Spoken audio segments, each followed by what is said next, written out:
Tak já vás zde vítám jako každou sobotu u kalendária s Martinem Charvátem. Dnes je 22.5. roku 2007 a v tento význačný den se před 18 lety narodil člověk, kterého všichni známe, je velkým přínosem v oblasti kultury, ale i v oblasti politiky a myslím, že vy už tušíte. Ano, jsem to já, Martin Charvát. Tento díl je speciálně věnovaný mě, jak jsme se tady s dramaturgy dohodli. A teď bychom se mohli podívat na několik mých fotek. Tak, tady jsem já v Itálii. Tady jsem já na gymnáziu.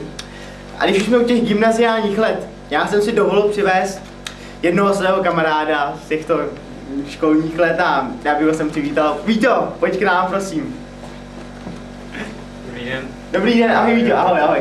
Já tě zdravím, pověz nám něco, jak ti vzpomínáš na svá gymnaziální léta? Přece jenom byli jsme spolu v jedné třídě, tak letos pamatujeme. Tak gymnázium to je hlavně o nasávání těch moudrostí, ale i o tom bavit se s přáteli, s kamarády, zkoušet nevšední záležitosti, nějaké experimenty. Experimenty, myslíš v oblasti drog třeba? To nemyslím. Ne, já už jsem se lekl. Myslíš samozřejmě kulinářské například. Kulinářské, a ty myslíš naše pověstná kulinářská dobrodružství? Ano. Že Martin tady založil na gymnáziu klub Mladého Jedlíka. Ano, klub Mladého Jedlíka, to je taková speciální záležitost. Vlastně máme už několik desítek tisíc členů v České republice a noví se stále hlásí. Ale my bychom měli trošku přiblížit asi, Víťo, co toto kulinářské dobrodružství vlastně je. Kulinářské dobrodružství to je to, když přijdete do nějaké restaurace, neznámé, nesmíte jíst na... Ano, to je důležité, neznáme.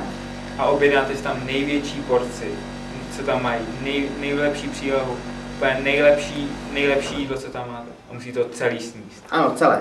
Nesmíte nechat ani kousíček. Ideální je tak kolem 1,5 kilogramu masa.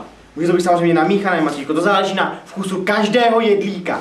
Také důležitá je velikost přílohy, protože na to jsou speciálně odborně vypracované články z našeho klubu KMJ a potom byste se nemohli považovat tady za jedlíka. Důležité také je neopomenout dezert. Dezert nemyslím tím nějaký kousíček, medovníčku nebo tak. To pro jedlíka není. Jedlík si musí dát minimálně 4 palačinky a nebo 3 zmrzlinové dorty. Je to tak, ano. Možná si říkáte, že to je mnoho, ale za ty léta tréninku to stojí, přátelé. Tak já poděkuji Víťovi. Víťo, měj se hezky. Naschledanou. Ještě bych rád řekl o naší knížce klubu Mladého Jedlíka, protože tam máte všechno napsáno, všechny. Já už doplním sám, Víťo. A teď zde mám dalšího kamaráda a ten se jmenuje Radek Smetana. Radku, prosím, pojď sem. Budeme vidět asi. Pojď, Radku. Ahoj, já tě zdravím, ahoj. Čárvy. No, víte, Radek, to je můj přítel ze studentských let také a my jsme spolu zažili nejedno alkoholové dobrodružství, ale děti, to není nic pro vás, to až po 22. hodině. Tak ale řekněme něco třeba z toho normálního života studenta. No a tak na školu se hlavně chodí proto, aby jste se tak jako o těch přestávkách pobavili. Potom je tam výborný ten bufáč školní, tam jsme se spřátelili s jeho aktérkou, tam ani podrolovačkou a tak jako... Si nám nějak zrudnul, Radku, ale... No, tak. A jo, ještě sám jsem učil, no, v té škole. No, ale to už jenom občas, to když tak už jako měli žáci náladu.